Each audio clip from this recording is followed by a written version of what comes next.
বেঈমান সুরক্ষা বাহিনী একটা তৈরি হয়েছে, আপনারা খেয়াল করেছেন? পুলিশের যে কটা বেঈমানি করছে তাদের জন্য কটা পুলিশ নিযুক্ত হয়েছে, খোঁজ নিন তো। বেঈমান সুরক্ষা বাহিনী, বেঈমানি করলেই 3টে পুলিশ 4টে পুলিশ বাড়তি দিয়ে দিচ্ছে। এই যে বেঈমান সুরক্ষা বাহিনী রাজ্য পুলিশে তৈরি হয়েছে, তা এগুলো তো সব দেখার। একটা সময় আমার নিরাপত্তা ছিল, কোর্ট দিয়েছিল, কোর্ট তো নতুন সরকার কোর্টে সেটা রাখেননি, এখন যেটা এমএলএ হিসেবে যেটুকু সেটা। কিন্তু এখনই যদি বেঈমানি ওই রাস্তায় নাম লিখিয়ে ফেলি, তাহলে কিন্তু বেঈমানি সুরক্ষা বাহিনী। জিজ্ঞাসা করুন যে যারা বেঈমানি করে যাচ্ছে তাদের বাড়তি নজরদারি এবং চাপ সৃষ্টির জন্য তাদের কিছু করা হচ্ছে কিনা জিজ্ঞাসা করুন তাদের। নৈতিক রাজনীতির এটা একটা দৃষ্টান্ত। বিজেপি এবং এই 3 জন সাংসদ কোনো রকম নীতি নৈতিকতা মেনে চলেন না, এবং সেই জন্যই ওরা তৃণমূল থেকে রিজাইন করলেন, আবার বিজেপি হলেন, তারপর বিজেপির সাংসদ হয়েছেন। এটা মানুষের কাছে পরিষ্কার যে এই ধরনের নীতিহীন রাজনীতি বিজেপি প্রশ্রয় দেয়।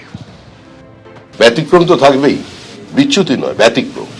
4 ঘন্টার তৃণমূলের জন্য দরজা বন্ধ।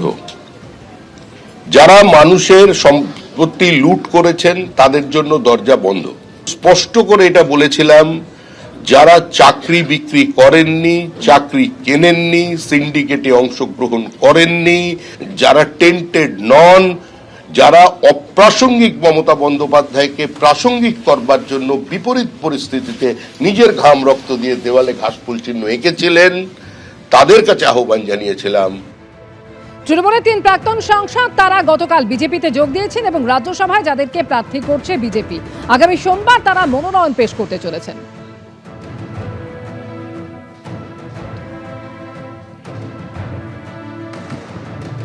কিছু লোককে মানুষ চিনে নিচ্ছে, যাদেরকে মমতা বন্দ্যোপাধ্যায় কাউকে প্রথমবার তিনি রাজ্যসভায় পাঠিয়েছেন, কাউকে অন্য রাজ্য থেকে বাংলায় নিয়ে এসে রাজ্যসভায় পাঠিয়েছেন, কাউকে একটা সুন্দরভাবে সম্মান দিয়ে ইয়াং ছেলে তাদের রাজ্যসভায় পাঠিয়েছেন।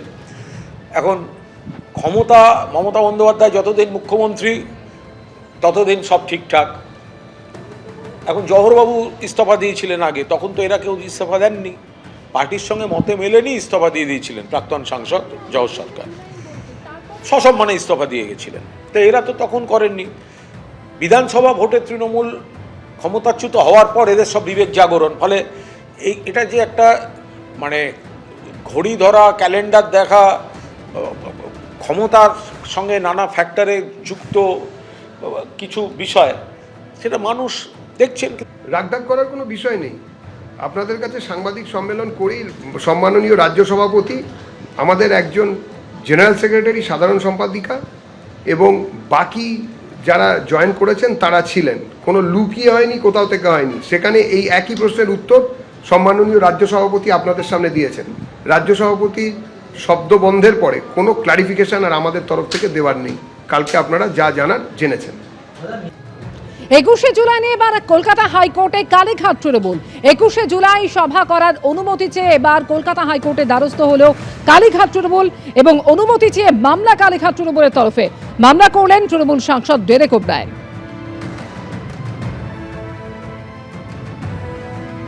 এই ব্যাপারে আমার মনে হয় না যে কোনো রাজনৈতিক প্রতিক্রিয়া দেওয়ার প্রয়োজন আছে।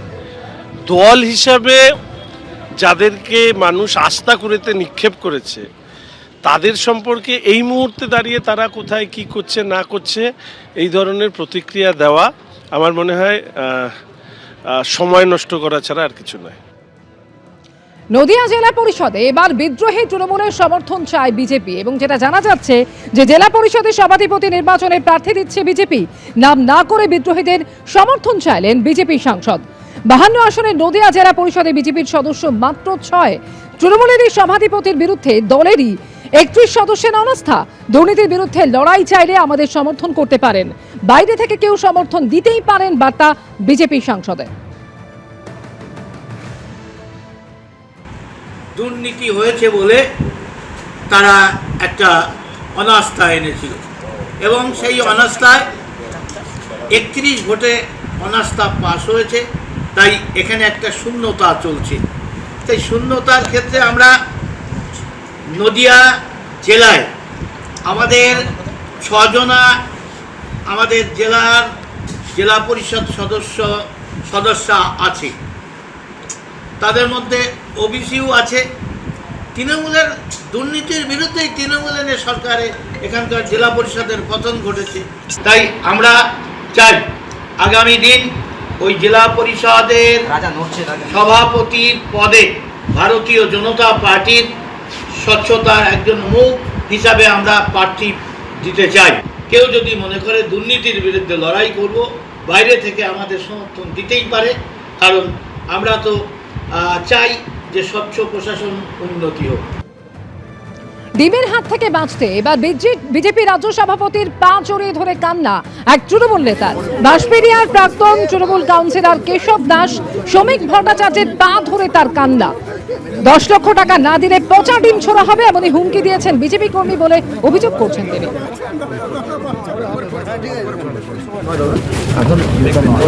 ঠিক জায়গায় আপনি বললেন সেটা।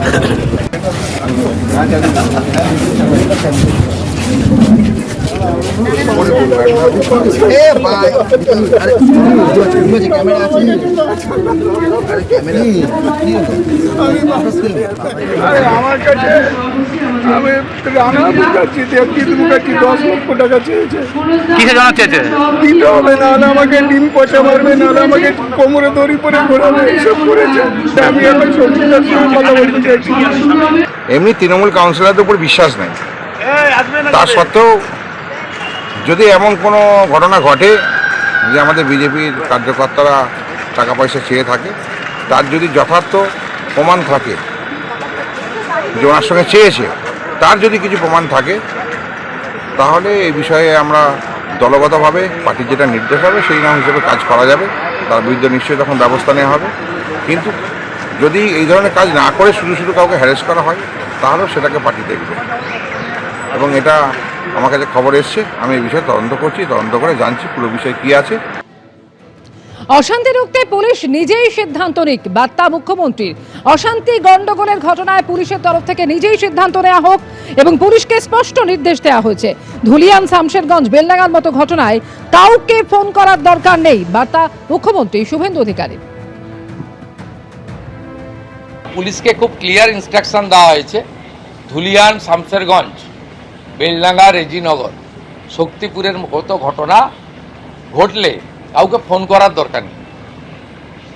আপনার ভারতীয় ন্যায় সংহিতাতে যা বলা আছে, আপনার অশোক স্তম্ভ, আপনি যে ট্রেনিং নিয়ে এসছেন, আপনি যে শৃঙ্খলিত বাহিনীর ট্রেনিং নিয়ে এসছেন, সেই অনুযায়ী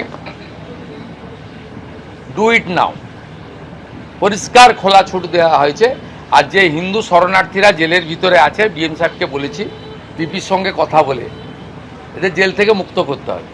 ল অ্যান্ড অর্ডার ঠিকঠাক থাকবে, রেল লাইন ভাঙা, রেল জ্বালানো, বাস পোড়ানো, থানা পোড়ানো, বিডিও অফিস জ্বালানো, পুলিশকে মারা, পুলিশকে শাটারের ভিতরে ঢুকতে হওয়া, এইসব অতীত। আর এখন থেকে এগুলো হবে না। কলকাতা পুলিশের 2 ডিসিকে এবার সাসপেন্ড করা হলো। ডিসি পোর্ট 2 তাকে সাসপেন্ড করা হয়েছে এবং ডিসি নর্থ 3 তাকেও সাসপেন্ড করা হয়েছে। ঠিক কি কারণে এই সাসপেনশন, ময়ূক ঠাকুর চক্রবর্তী আমাদের জানাবেন। ময়ূক, দেখো, লালবাজারের তরফ থেকে বলা হচ্ছে 2 জন ডেপুটি কমিশনার তাদেরকে সাসপেন্ড করা হয়েছে। তার মধ্যে ডিসি পোর্ট 2 পার্থ প্রতিম দাস তিনি রয়েছেন এবং ডিসি নর্থ 3 রয়েছেন। পুলিশের তরফ থেকে যেটা বলা হচ্ছে, লালবাজারের তরফ থেকে যে 2024 সালে সোশ্যাল মিডিয়াতে কিছু বিতর্কিত কমেন্ট তারা করেন। হোয়াটসঅ্যাপ গ্রুপ ছিল, সেই হোয়াটসঅ্যাপ গ্রুপের লিঙ্কের মাধ্যমে ক্লিক করে সেখানে এমন কিছু কমেন্ট এই 2 সিনিয়র অফিসার করেন যেটা কলকাতা পুলিশের প্রোটোকলের বাইরে। এবং ঠিক সেই কারণেই কলকাতা পুলিশের তরফ থেকে, লালবাজারের তরফ থেকে 2 জন সিনিয়র অফিসার, 2 জন ডেপুটি কমিশনার র্যাঙ্কের অফিসার, একজন নর্থ ডিভিশনের এবং আরেকজন পোর্ট ডিভিশনের, 2 জনকে সাসপেন্ড করা হয়েছে। ধন্যবাদ ময়ূক। এবিপি আনন্দ, এগিয়ে থাকে, এগিয়ে রাখে।